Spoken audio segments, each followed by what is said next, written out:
O que é melhor? É o passado ou é o presente? Porque em algum momento na nossa vida a gente vai fazer essa pergunta. O que é melhor? Lá atrás, passado ou presente? Porque a igreja em si, ela vive sempre essa pergunta, não é? A gente olha e dialoga com gerações lá de trás e vão dizer que lá atrás era muito bom, com todas as suas necessidades e dificuldades e coisas boas. Se eu dialogar com uma geração presente, vai dizer que o presente é melhor. E aí nós ficamos nessa dúvida. Voltamos lá atrás e aprendemos. Aquilo que não foi bom, abrimos mão. Aquilo que foi bom, repetimos. Aquilo que não foi bom, não vamos repetir.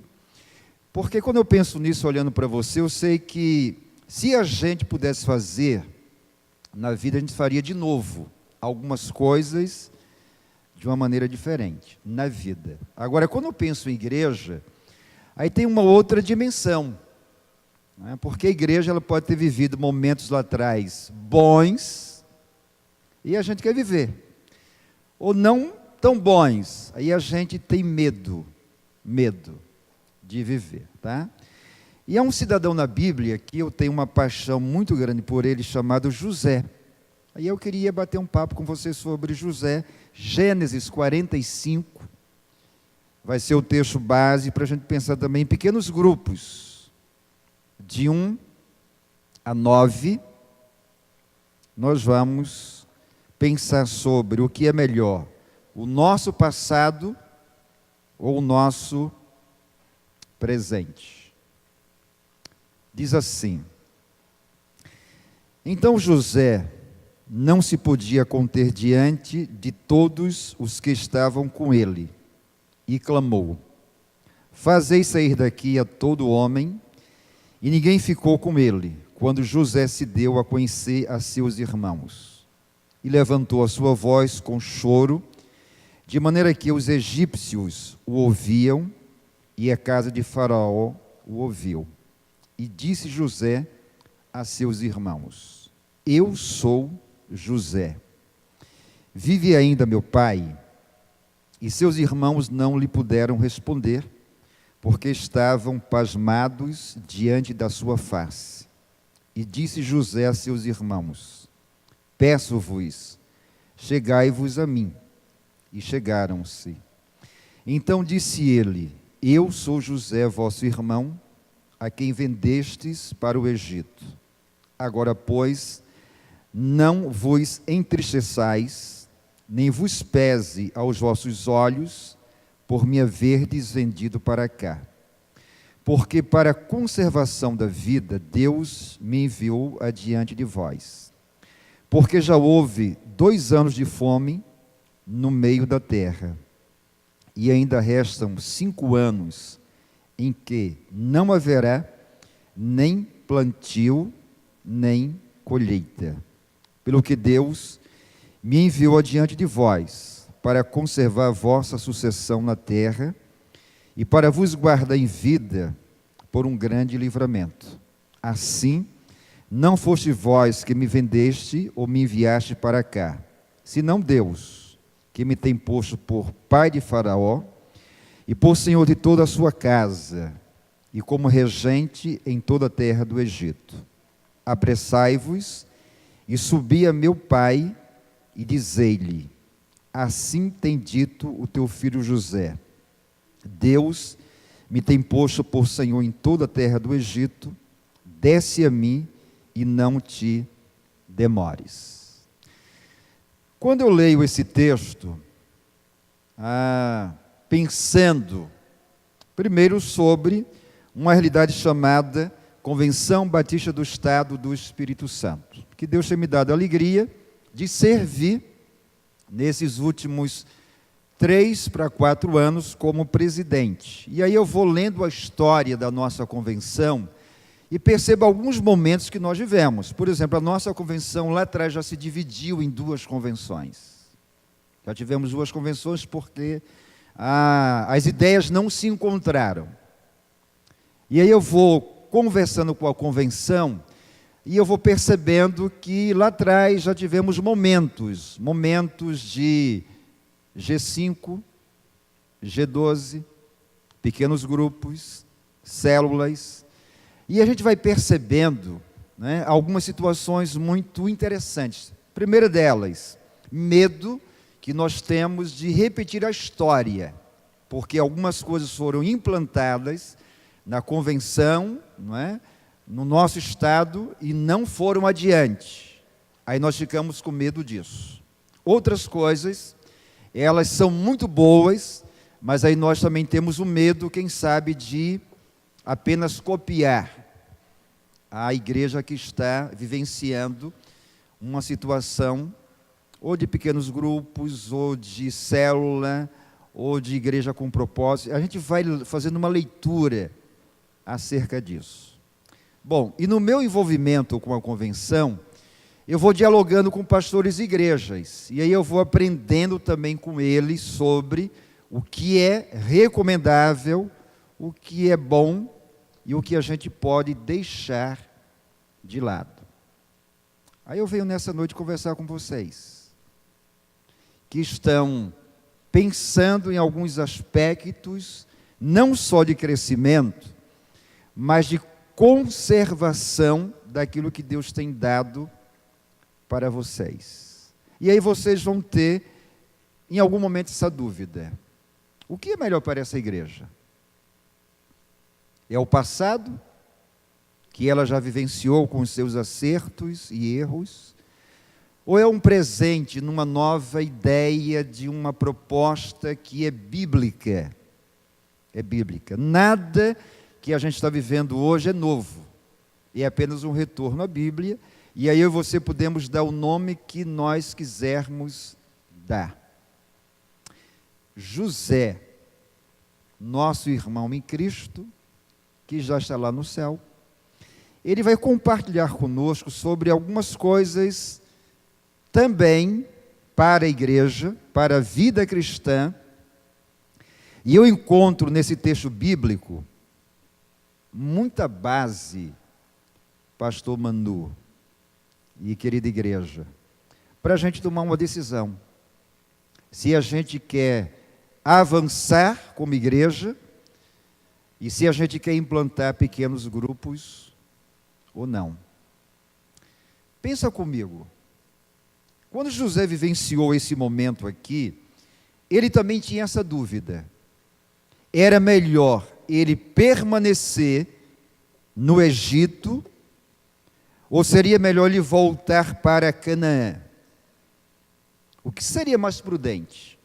Se ele voltasse para Canaã, e daqui a pouco vou te falar sobre isso, ele iria certamente ter na sua experiência de vida um momento muito complicado, quando ele esteve com um pequeno grupo, ele e mais 10 irmãos, e esse pequeno grupo não se entendeu na convivência, a ponto de pegar José, e você conhece a história, né, de colocá-lo dentro de um poço, depois vender. Se ele voltasse, ele poderia dizer assim, olha, mas aquele pequeno grupo está lá me esperando com aquela mesma característica, mesmos pensamentos, meus ideais. Como é que eu vou conviver com esses meus irmãos na carne e na fé? Mas se eu ficar no Egito, aonde eu estou, que está muito bom, alguma coisa está me faltando.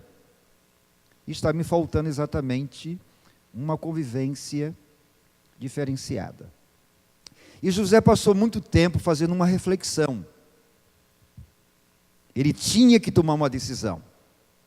E ele tomou uma decisão que mais adiante eu quero te falar. Tá? Então vamos pensar assim.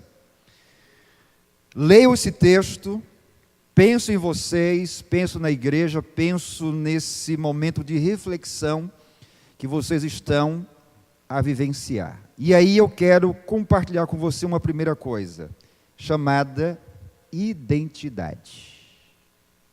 Você sabe quantas vezes nesses 9 versículos aparece o nome José? Você já fez a conta disso? Quantas vezes ele vai dizer assim: eu sou José. Eu sou José. Até o versículo 9, José aparece exatamente 7 vezes. Eu sou José. Isso ele diz assim: olha, eu tenho uma identidade. Eu tenho uma identidade. Qual foi o nome? O nome que Faraó deu para José. Ele deu um nome lá, não é? Vocês lembram do nome? Qual foi? Que significa o quê? Salvador do mundo. Por que ele não se apresenta como Zafenate Paneia para os seus irmãos? Ele poderia. Ele tinha uma identidade, não é agora nova. Governador, ele poderia se apresentar assim. Não poderia? Mas ele nunca usou esse termo com os seus irmãos. Ele tinha uma identidade, ele tinha uma origem. E aqui eu quero pensar com vocês que nós temos uma identidade, nós temos uma origem bíblica. Essa igreja existe porque a fundamentação dela está em Cristo e a sua história começa em Jerusalém. É lá onde nós começamos. E como é que a igreja surge lá? Em Jerusalém. Ela surge no centro, num templo, mas ela surge onde? Nas casas. Identidade. Talvez alguns de vocês aqui, porque hoje algumas crianças já têm a sua identidade. E na identidade, eu quero pensar naquela identidade que você tem, né? Identidade que o pastor Manu tem, né? Lá como homem. Um dia ele tirou a sua identidade, não é? Eu vou falar apenas de 3 coisas que nós temos na nossa identidade. Nós temos na nossa identidade os nomes dos nossos pais. Não é assim? Você tem pai e você tem mãe. Isso quer dizer o quê? Que você tem, não é? Já na sua identidade, 2 árvores genealógicas. Você veio de algum lugar, você não apareceu no mundo. Você veio de algum lugar. Então, quando você pega a sua identidade, está lá o nome do seu pai, o nome da sua mãe. Você veio de pessoas, e aí você vai regredindo, vai pesquisando, você vai, né, muito longe na sua dimensão. Quando nós olhamos a igreja, nós não podemos olhar a igreja apenas pelo tempo de vida que ela tem. Não podemos. Vocês têm 24 anos de vida, como igreja aqui. Mas quando vocês fazem um estudo da igreja, vocês vão chegar até onde? Vocês vão chegar lá no livro de Atos, quando Jesus ele dá toda essa dinâmica sobre a igreja. Então, José tinha uma identidade como você temos. Então, na sua identidade tem a filiação. E às vezes, igreja, nós temos medo de pensar, temos medo de ousar, temos medo de avançar, porque a gente não olha para trás. E quando eu olho para trás, eu vou encontrar uma fundamentação para eu vivenciar o que Deus está falando ao meu coração. Então, eu tenho uma filiação na minha identidade. Mas na sua identidade, tem uma coisa chamada tipo sanguíneo. Não tem lá? Tem. O que quer dizer tipo sanguíneo? Na minha identidade tem. Você pode hoje ter uma substituição, né, pela carteira de motorista que vai determinar isso. Mas tem uma obrigação de ter o tipo sanguíneo. E tipo sanguíneo me ensina 2 coisas. Primeira, que tem muita gente no mundo que tem o mesmo tipo sanguíneo que o meu. Logo, eu tenho uma cadeia sanguínea no mundo, eu posso me identificar. Se eu falar para você, o meu tipo sanguíneo aqui, de repente você vai ter. O meu tipo sanguíneo é A positivo. Ok? Então, no mundo, eu tenho pessoas que se identificam comigo. Se eu precisar de doação de sangue, no primeiro momento, eu preciso exatamente ter esse tipo de sangue. Mas se eu precisar doar sangue para o A positivo, eu sei a quem eu vou me dirigir. Quando você pensa na igreja, quando você faz a reflexão sobre o que Deus quer para a igreja, não é que a gente tem um tipo sanguíneo, e aí eu vou me remeter à cruz do Calvário, esse tipo sanguíneo, ele dá uma ideia de quê? De comunidade. De comunidade. Aonde eu vou te dar e aonde eu vou receber, né, dentro de uma comunidade, aquilo que Deus quer que eu dê para você e aquilo que Deus quer que eu receba de você. Logo, a Igreja Batista em Guaranhuns, ela tem um tipo sanguíneo, onde vocês se identificam um com o outro, onde vocês dão e onde vocês recebem. De vez em quando eu vou usar o pastor de vocês, o pastor Manu, porque há 2 anos e pouco ele tem alimentado vocês. E vocês já começaram a conhecê-lo, juntamente com a sua família, e vocês já sabem, pela fisionomia dele, algumas coisas que ele já quer falar para vocês. Sabe o que é isso? É que vocês têm uma identificação com o pastor de vocês. O tipo sanguíneo vai nos identificando um com o outro para dar e para receber. Essa comunidade aqui, ela se definiu como uma comunidade batista, evangélica, e vocês começam a ter essa interação que ela tem dado para vocês tranquilidade para vivenciar. Mas na sua identidade tem um número. E esse número, ele é pessoal e ele é intransferível. Intransferível. Eu não sei se você tem de cor o número da sua identidade. Mas no mundo ninguém mais tem esse número. Só você tem. E esse número é intransferível. Eu, quando fui pastor em Guarapari, e lá tem um irmão chamado Ivoniel, olha o que é que aconteceu. Alguém pegou a identidade dele, alguém fez o que não devia, e esse alguém foi morto. Para o Brasil jurídico, Ivoniel, lá de Guarapari, ele não existe. Ele tem que provar que ele está vivo. E até hoje ele está tentando provar que ele está vivo. Porque alguém pegou a identidade dele, né, e fez aquilo que de errado podia fazer. Você imagina alguém que está vivo, tem que provar que está vivo. Então nós temos um número que ele é único, que ele não pode ser transferido. Tá? Eu vou te fazer uma pergunta de escola bíblica dominical que você já conhece. Se eu te perguntar hoje, qual foi o primeiro homem que Deus criou no mundo? Qual vai ser a sua resposta? Qual é? Vocês podem dialogar comigo, tá bom? Foi Adão, não foi? Tá? Eu vou discordar da sua resposta. Cronologicamente, foi Adão. Cronologicamente. Mas como Deus nunca criou e nunca vai criar 2 pessoas iguais, o primeiro homem que Deus criou foi Adão, foi Manu, fui eu e foi você. Todos nós somos primeiros. E você sabe disso. Por que eu estou te falando isso? Porque se na identidade eu tenho um número que ele é pessoal e ele é intransferível, Então eu tenho uma igreja que ela é única.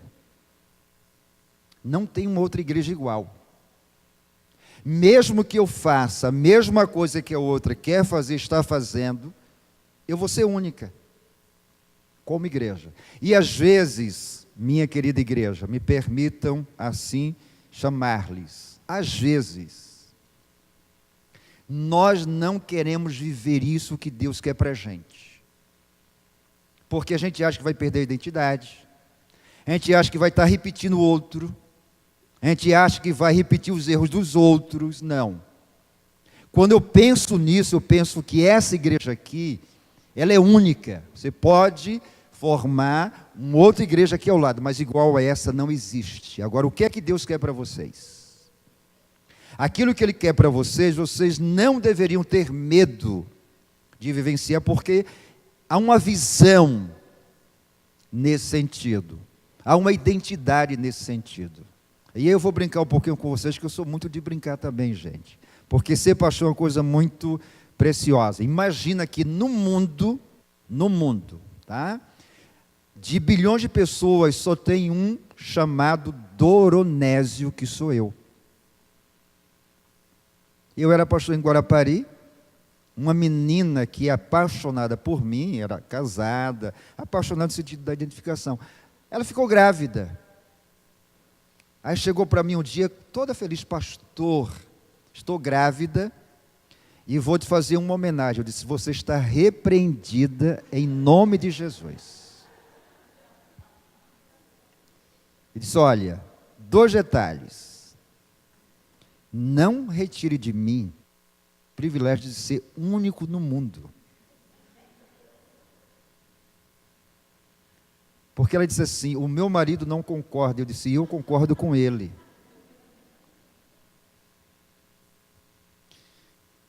Eu conto isso para te falar uma coisa. Primeiro que eu sou muito bem definido com o meu nome. Tá? E não vou liberar o meu nome para nenhum de vocês. Filhos. Eu olho para essa igreja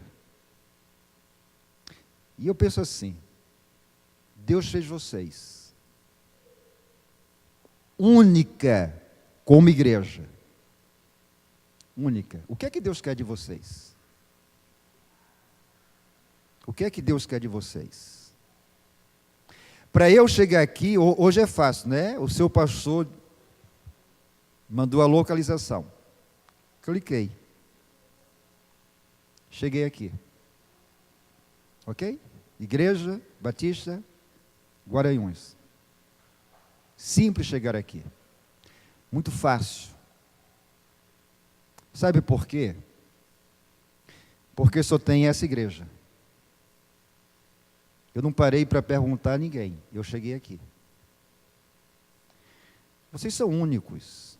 Vocês têm uma identidade. O que é que Deus quer de vocês? E para chegar aqui, eu cheguei de carro. Não é? E eu sei que muitos de vocês dirigem. Tá? Você só usa retrovisor para algumas coisas muito rápidas. Mas você não usa retrovisor o tempo todo. Por que que na vida, e na vida da igreja, a gente geralmente olha para trás? Geralmente olha para trás. E quase que a gente só enxerga lá atrás 2 coisas. Muita saudade, não é verdade, do que aconteceu, mas muito medo do que aconteceu. Ora, para vocês chegarem a ter 24 anos, vocês tiveram que viver ano a ano. E é assim. Ninguém para no tempo. Vocês têm uma identidade. José disse, eu sou José. Identidade. E certamente, com o passar do tempo, nós vamos tendo uma identidade como igreja. Única. Volto a dizer-lhes, mesmo que nós façamos as mesmas coisas que algumas igrejas estão fazendo, não vamos perder a nossa identidade. Em tempo algum. Então, pensar nessa dimensão de pequenos grupos, qualquer nome que vocês queiram dar, pensa comigo assim. Primeira coisa, identidade. Segunda coisa que eu encontro em José, responsabilidade. E certamente nós vivemos num mundo que nós não queremos ser responsáveis. José se apresenta a seus irmãos e diz assim: olha, não se preocupem, Deus me enviou adiante de vocês para conservar a vida de vocês. Conservar a vida de vocês. Meus irmãos e minhas irmãs, vamos imaginar na nossa responsabilidade espiritual para com as pessoas. Sincera e honestamente, pensando nisso,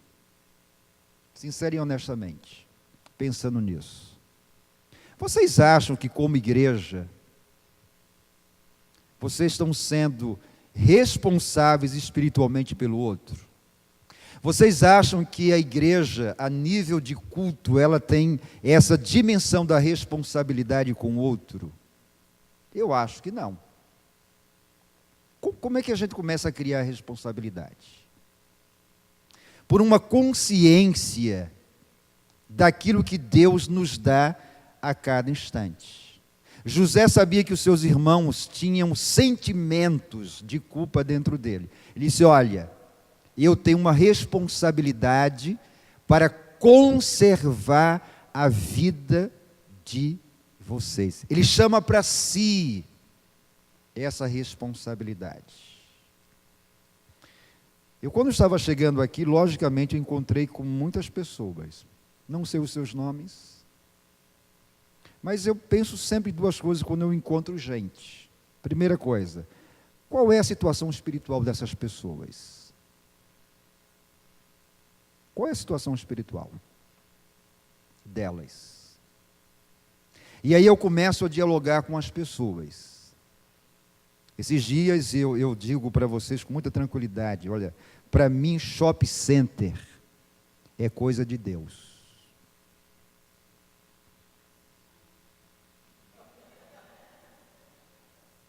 Eu acho que eu gosto muito mais de shopping center do que a minha esposa. Sabe por quê? Eu digo que é de Deus. Você vai para shopping center, você esquece a vida. Porque lá tem tudo. Você tem pressa para chegar, mas não tem pressa para sair. Claro que você tem que estar com muito dinheiro, muita coisa, uma série de coisas. Não é? Por que que igreja? Às vezes a gente tem pressa para sair. Quando na realidade a igreja é um ambiente tão especial que as pessoas deveriam desejar chegar e nunca sair. Porque é negócio de Deus, igreja. Não é? É muito especial. No shopping você encontra tudo que você quer. Tudo. Não é? Você tem tudo lá. A igreja tem que ser muito melhor do que shopping center. Porque na igreja eu assumo com o outro uma responsabilidade espiritual para com ele. Agora, não pense a igreja só nessa dimensão aqui, não. Pense a igreja onde você está com o seu vizinho, com a sua casa. Será que nós podemos dar conta da vida espiritual dessas pessoas sem que a gente crie mecanismos com essas pessoas? Mecanismos que nos ligue. Aí eu fui ao shopping recentemente com a minha esposa, e eu sou muito paciente também nesse sentido de entrar, porque eu tenho 4 mulheres em casa, né? 3 filhas e a minha esposa. Então, para mim, isso é muito tranquilo. Tá? Aí entramos numa loja só para mulher. Eu entrei. 3 vendedoras. Não me apresento como pastor, porque se eu me apresentar, o assunto ele corta, né? Ele não flui. Aí eu começo a dialogar. Primeira menina chamada Marcela. Eu fiz uma pergunta: Marcela, você é de que igreja? Aí vem aquele rosário de desculpas, né? Olha, eu fui de igreja tal, mas o meu marido não quer estar lá, porque não sei o que. Tá. Eu estou te perguntando, Marcela, qual é a sua responsabilidade espiritual diante de Deus? Eu estou te perguntando isso. Simples. Ela deu uma explicação e se volta para a igreja. Aí a Josi, A outra vendedora disse assim: olha, no próximo sábado nós vamos ter aqui produtos masculinos e você deve vir porque vai ser muito bom e vai ter bebida. Eu disse: olha, eu não bebo. E eu perguntei: Josi, você bebe? Se eu bebo e eu preciso ter vergonha na minha cara para não beber. Eu disse: é verdade, você precisa ter vergonha na sua cara. Aí ela disse: você é direto? Eu digo: eu sou. Eu digo: sabe por quê, Josi? Porque você não foi criada por Deus para beber. Qual a igreja que você está, Josi? A mesma história. Já fui de igreja, mas meu marido tal. Perguntei a outra vendedora. Aí ela disse: olha, já vi que você é pastor. E você vai me passar o sermão? Eu disse: não, não vou te passar um sermão, eu sou pastor. Mas eu estou te perguntando sobre a sua vida com Deus. Como é que ela está? Sabe por que é que eu faço isso, queridos e queridas? Porque eu tenho responsabilidade como crente com essas pessoas, que eu estou passando pela vida delas. Eu estou te falando de uma comunidade que você conhece as pessoas, que você vive com as pessoas, e você tem que criar mecanismos de responsabilidade espiritual, porque Deus vai cobrar de você. Ele vai cobrar de você. José chama para si a responsabilidade de conservar a vida dos seus irmãos, da sua casa, da sua família. E aí nós olhamos para o mundo e Deus nos deu uma tarefa. Deus só disse duas coisas para a igreja: pregue o evangelho e faça discípulos. Só. A forma, a maneira, aí você vai se utilizando pela inteligência que Ele te dá. Mas Ele só disse para a igreja isso: pregue o evangelho e faça discípulos. Ponto. Agora, como vamos fazer isso? Só que pregar e fazer discípulos é responsabilidade. É pregar e depois tornar a pessoa um discípulo de Jesus que produza discípulos. Somente isso. Como faremos isso? Deus vai dar para vocês uma visão. Deus vai dar para vocês um entendimento acerca disso. José tinha essa visão da responsabilidade espiritual para com a sua casa. E ele não transferiu para ninguém responsabilidade dele. Eu não sei quantos mil habitantes tem aqui nessa região, mas eu sei que é muita gente. Porque o que tem de casas aqui é um negócio de impressionar. Tem muita gente. São todos salvos? Não. Imagina que responsabilidade vocês têm para com essas pessoas. E eu não posso abrir mão disso.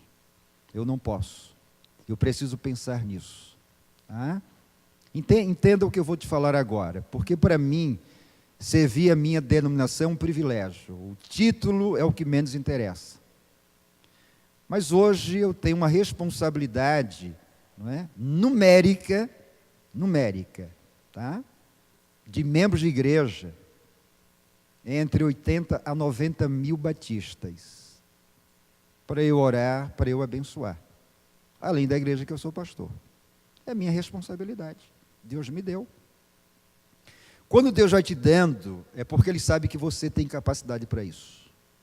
Então, essa igreja, Deus tem dado uma visão, uma responsabilidade, para que ela possa vivenciar essa dimensão da responsabilidade espiritual. Quero te falar de uma terceira coisa sobre José. É da sua autoridade espiritual. Olha que coisa linda. Ele chega para os seus irmãos e diz assim: olha, chegai-vos a mim. Isso é, olhem para mim. E quando você vai lendo a história de José, tem uma expressão que ela sempre se repete: Deus era com José. Isso é, José nunca saiu da presença de Deus. Autoridade espiritual. E aí, pastorzão, pastorzão mesmo, né? No tamanho, né? Na vida, na visão. Eu tenho me preocupado muito com isso. Nós estamos perdendo a nossa autoridade espiritual, como igreja. E precisamos resgatar isso. E sabe como é que eu resgato isso? Quando eu me coloco diante de Deus, vivo com Ele e chamo outros dizendo assim, olha para a minha vida. E eu vou te dizer o seguinte, eu já ouvi muito disso, muito, e eu discordo. Porque as pessoas dizem assim, olha somente para Jesus. Não. Jesus é modelo perfeito. O que é que disse Paulo? Sede o quê? Meus imitadores, como eu sou de Jesus. Então Paulo também tinha um padrão de vida, um modelo.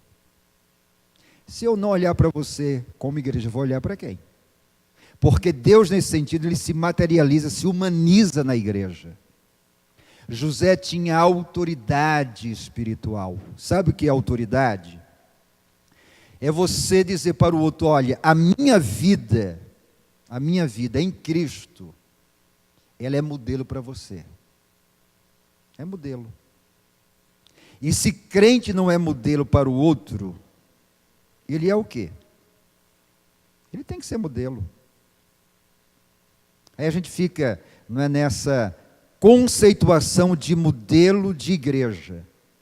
O modelo que vocês quiserem viver, desde que vocês tenham autoridade espiritual, vai trazer os resultados que Deus quer para a igreja. Agora, meus irmãos, como é que a gente pode viver a autoridade espiritual? Isso chama a minha atenção por apenas um aspecto. Porque quando eu penso, e a igreja que eu sou pastor hoje tem alguns pequenos grupos. Quando eu penso no pequeno grupo, eu penso que aquele pequeno grupo, para a sua região geográfica, se torna um referencial para quem está ali. E aquele pequeno grupo que está ali tem autoridade sobre aquela região para abençoar aquela região. E aquele pequeno grupo, ele está longe da região geográfica da igreja. Eu não sei se você sabe, a primeira igreja hoje batista de Vitória, ela tem assim, 60% da sua membresia moram fora de Vitória. 40% em Vitória. Então, como é que eu posso pastorear uma igreja que 60% estão fora de Vitória, se eu não tiver pequenos grupos? Como é que vocês vão pastorear esse bairro apenas a partir da igreja local? Se vocês não pensarem nas estratégias que Deus tem dado para vocês. A autoridade espiritual é quando eu vou entender exatamente isso. Que eu vou me tornar um modelo pelo qual as pessoas vão ver Deus e se aproximar de Deus através de mim. Mas eu quero te falar uma outra coisa. Lá no início eu te disse o seguinte, José tinha uma dúvida. Ele ficava no Egito ou ele voltava para Canaã? Ele era governador no Egito. Uma vida tranquila no sentido de realização.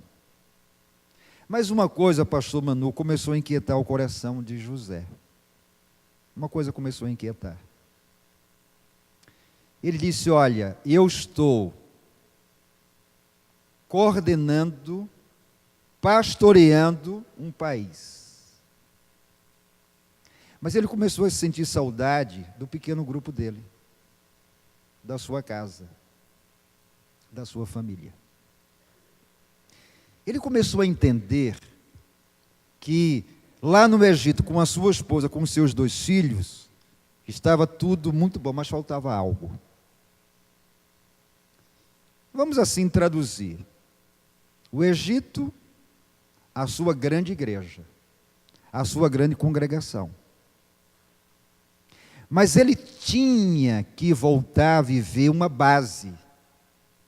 E a base era quem? A sua família. É quando ele pede que a sua família, né, vá para o Egito, porque aí ele podia ter comunhão com o seu pequeno grupo. Você imagina, e olha que coisa interessante, José sai de casa aos 17 anos, e Jacó, quando chega lá no Egito, vive 17 anos. Deus dá uma compensação. Aí eu parei para pensar que, na realidade, José, com o seu pai, viveu o pequeno grupo durante 34 anos. Mas ele tinha que ter o pequeno grupo com ele, porque senão ele não seria o mesmo homem que ele foi. Faltava alguma coisa. Lembra que esse texto fala que ele chora, e chora muito? Mas ele chorava também por algumas coisas que para ele eram muito importantes. Relacionamentos, o compartilhar, o abrir o coração. Quem melhor poderia entender José? Seria Faraó? Não. Seria Potifar? Não. Seriam as pessoas que ele liderava? Não. Ele só podia abrir o seu coração mesmo para o seu pequeno grupo. Porque ali ele não tinha que explicar muita coisa. Lembra quando ele disse assim, eu sou José? Então, se eu quero abrir o coração, não é, eu tenho que ter um grupo de afinidade. Eu preciso disso. Eu necessito disso. E aí eu sei que eu e você precisamos olhar para trás, para a história da igreja, mas eu preciso olhar para a história da igreja maior, que está lá no livro de Atos. E ela tinha essa percepção do pequeno grupo, da necessidade do pequeno grupo. José carrega dentro de si essa convicção. E ele tomou uma decisão. Disse, olha, eu preciso do pequeno grupo para eu dar sequência ao ministério que Deus reservou para mim. Com um detalhe, querida igreja. Aquele pequeno grupo, lá atrás, foi muito complicado para José. Vamos imaginar assim, tá? Um homem e uma mulher formam um casal. Eu fico olhando para a família de Jacó. Olha que coisa maluca. O cidadão tinha 4 mulheres. Não era isso? Você lembra? Não é? Tinha quem? Raquel, tinha Lia, e tinha as 2 servas dessa mulher. 4 mulheres dentro da mesma casa, 12 filhos de mães diferentes. Você imagina como era a convivência naquela casa? Como era aquele pequeno grupo? Você imagina? Imagina você estar dentro de uma casa, 4 mães, filhos, não é? De mães diferentes. Era um negócio de maluco. Um negócio muito complicado. Eu quando olho para essa família, eu não tenho nenhuma inveja dela. Eu fico tentando imaginar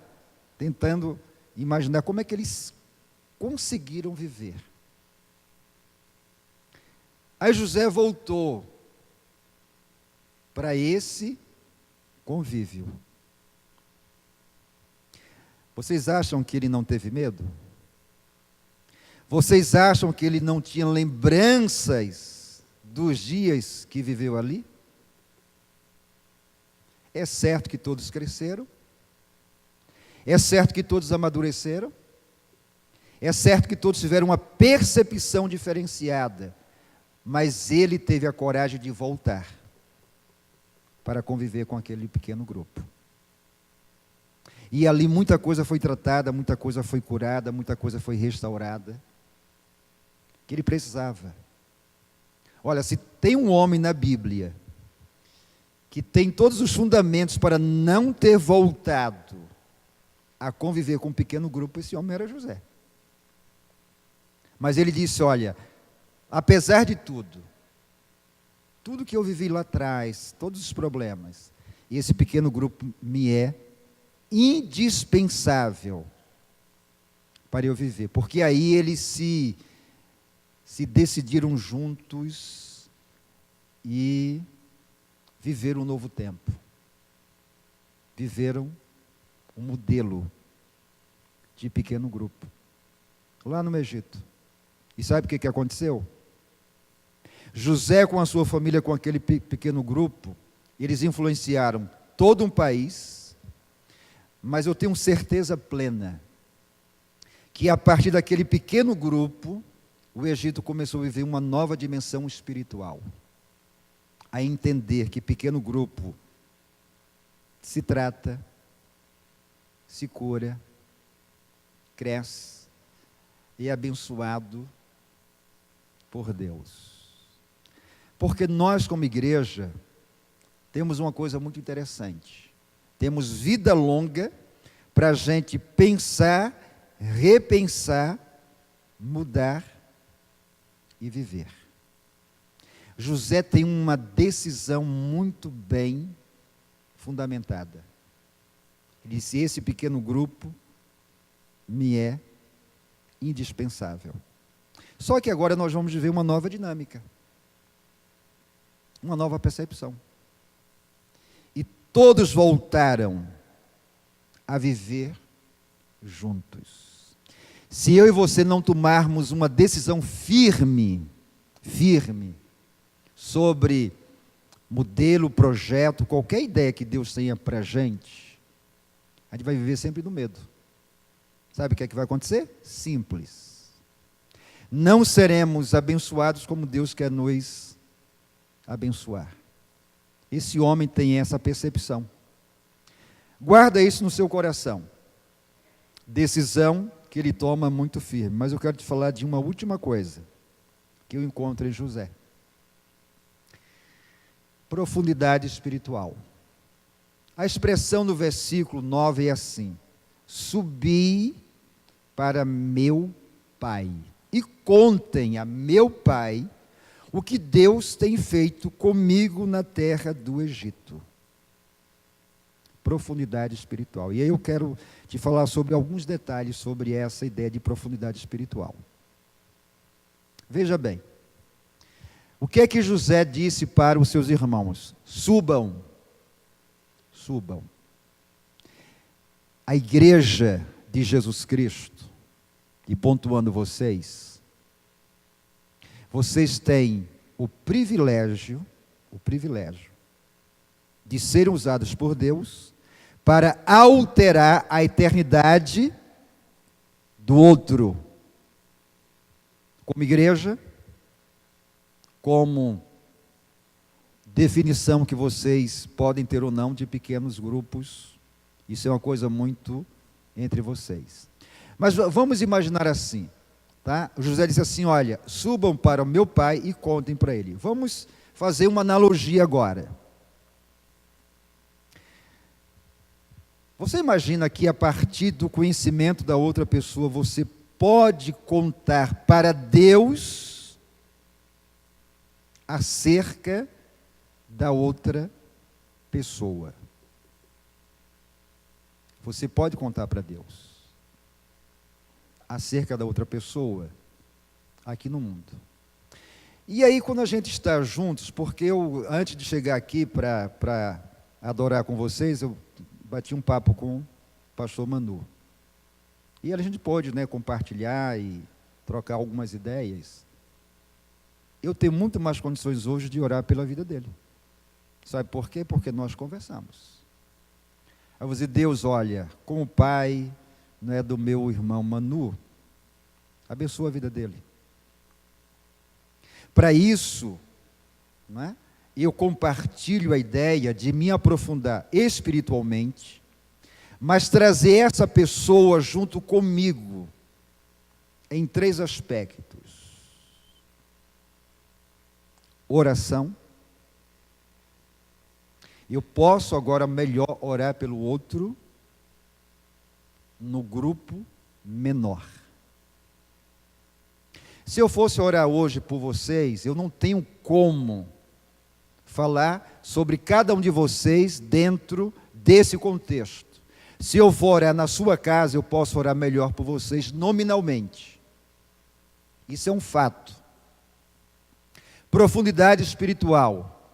Eu posso compartilhar com você da palavra de Deus nas minhas experiências. Fica muito mais fácil o compartilhar. Quanta riqueza nós temos espiritual. Quanta riqueza na bagagem da palavra de Deus, que eu preciso compartilhar com outros. Sabe o que é que o mundo faz?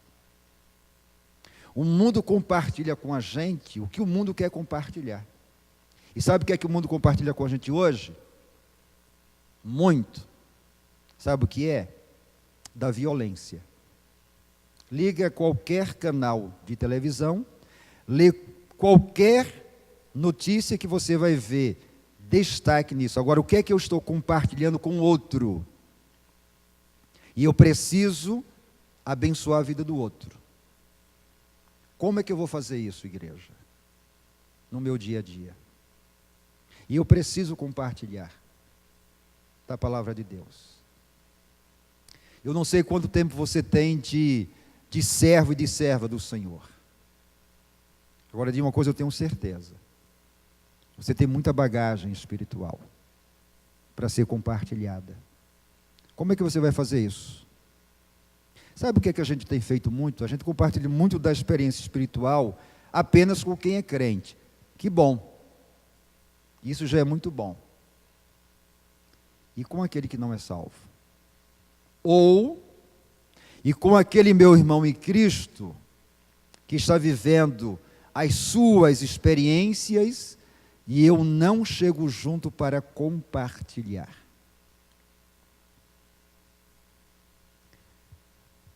José tinha o que compartilhar. Tudo que ele viveu com a sua família. Ou vocês não acham que José sentou com seus irmãos? Porque eu fico também me imaginando o que é que os seus irmãos contaram ao seu pai, sustentaram como mentira durante muitos anos, mas um dia a verdade veio à tona. Eles tiveram que compartilhar agora toda uma caminhada a partir da experiência de José com Deus. Porque José, nesse sentido, tornou-se um inibidor dos erros que os seus irmãos iam cometendo. Compartilhar a verdade, igreja, a gente inibe o mal. Inibe o mal. E eu tenho percebido que a gente tem perdido grandes oportunidades de compartilhar a palavra do Senhor. Eu vou abrir um parênteses com você aqui para falar de um menino que foi criado na igreja, que a sua mãe ora muito por ele, que ele já tem uma vida para lá de definida, chamado Neymar. Neymar. Criado em igreja evangélica. Sua mãe é evangélica. Domingo retrasado, e eu sempre gosto de ver os gols do Fantástico, né? E domingo retrasado tinha um motivo maior, porque o time que eu torço tinha, pelo milagre de Deus, né, ganhou o jogo, que é o São Paulo. Então tinha que ver os gols e tal. Aí fizeram uma matéria sobre Neymar lá no PSG. No final, abriram um precedente para ele escolher uma música. E ele deu duas opções. Uma música evangélica e uma música não evangélica. E permitiu que Tadeu Schmidt escolhesse. Qual foi a música que ele escolheu? A música não evangélica. Neymar pode influenciar milhões de pessoas no mundo. Ele pode compartilhar da palavra de Deus com milhões de pessoas, e não está fazendo isso. Mas será que eu sou diferente dele? Será que eu tenho compartilhado dessa palavra? Porque eu quero crer que José foi, daquele pequeno grupo, o líder. para abençoar, inclusive liderar o seu pai. Porque quando você lê a história de José, José continua crescendo diante de Deus, mas não fala do crescimento dos seus irmãos, nem do seu pai espiritualmente, mas fala do crescimento de José. E ele tem como compartilhar da palavra. Eu tenho para mim que pequeno grupo caminha muito por aí. Quando eu vou compartilhando dessa palavra, que Deus tem falado ao meu coração, nessa ideia de profundidade espiritual. Mas eu te falei de uma outra coisa. Quando eu oro, quando eu compartilho da palavra de Deus, eu posso apresentar o outro a Deus, ouvindo o outro. Ouvindo. Meus amados irmãos, minhas irmãs em Cristo, o mundo tem uma necessidade muito grande de falar. E nós temos uma responsabilidade muito grande de ouvir. Imagina, alguém abrir o seu coração para você, falar dos seus anseios e necessidades, e a pessoa falar, olha, ali tem alguém, ali tem um grupo, ali tem uma igreja que param para me ouvir. Abriu o coração. Nós somos uma sociedade muito carente disso. Igreja, ela fala ao mundo, mas ela tem que ouvir o mundo, no sentido do compartilhar daquilo que as pessoas estão vivenciando. Imagina o quanto José teve que ouvir. E aí ele também pôde ser ouvido e compartilhar daquilo que Deus tinha falado para ele durante todos aqueles anos. Eu te fiz uma pergunta no início. O que é melhor? É o passado ou é o presente? Vocês têm um passado como igreja, né? E é claro que vocês sabem que lá atrás vocês tiveram experiências também com pequenos grupos. Que decisão vocês vão tomar diante do Senhor? Porque o mundo, além de ser célere na sua caminhada, o mundo espera de nós respostas. Respostas. Volto a te dizer, não tenho muita experiência com pequenos grupos, não. Mas não tem mais como ser igreja sem pequenos grupos. Não tem mais. Há uns dias atrás, um grupo da igreja me chamou para esse momento de culto, pequeno grupo. Eu cheguei lá, pastorzão. Perguntei assim, vocês estão juntos há quanto tempo? Há 10 anos. Porque, pastor, nós gostamos da nossa convivência. A gente sabe que tem que se dividir, mas até agora não. 10 anos. Um cuidando do outro. Um compartilhando com o outro. Mesmo que a igreja, lá atrás, eu estou falando da igreja que eu sou pastor, não tenha pensado, eles já pensaram. E já se uniram, já se juntaram. E já decidiram quem é o líder. E eu fui muito abençoado ali. Muito. Palavra maravilhosa. Comida de Deus. E eles não querem sair. Olha, a necessidade é tão grande que as pessoas estão formando pequenos grupos sem que a igreja determine. E lá eu estou lá 4 meses, de vez em quando estão dizendo, pastor, estamos formando um pequeno grupo, Esse dia foi um adolescente e disse, olha, pastor, eu preciso ter um pequeno grupo. Um adolescente. Um jovem disse, pastor, eu vou formar um pequeno grupo. Está assim. Quer dizer, a igreja informalmente já tem. O que a igreja está me dizendo? Organizem. Porque já há uma necessidade. Então, o que é melhor? É o passado ou é o presente? Eu creio que nós podemos aprender com o passado, mas precisamos fazer diferente como igreja, no tempo que nós estamos a vivenciar. Sou um apaixonado por José, tenho paixão por esse homem. E quando eu descobri que ele viveu um pequeno grupo, e voltou lá para esse pequeno grupo, complicado como era, mas ele pôde dar a sua excelente contribuição. Aí é que eu fiquei mais apaixonado com esse homem, pela visão espiritual dele. E aí eu finalizo com você, se você quiser depois perguntar, ou falar qualquer coisa, nós estamos aqui. Não é? Eu finalizo te falando 3 coisas muito rápidas. José nos deixou um grande legado. Um grande legado. De um líder, de uma nação, mas de um líder de pequeno grupo. Segunda coisa, para eu finalizar com você. E é uma pergunta lógica. Qual é o legado que nós vamos deixar para as outras pessoas, as outras gerações? Porque elas vão olhar para trás, como nós olhamos para José. Terceira e última coisa. Ouçam sempre a voz do Espírito Santo do Senhor. Vírgula.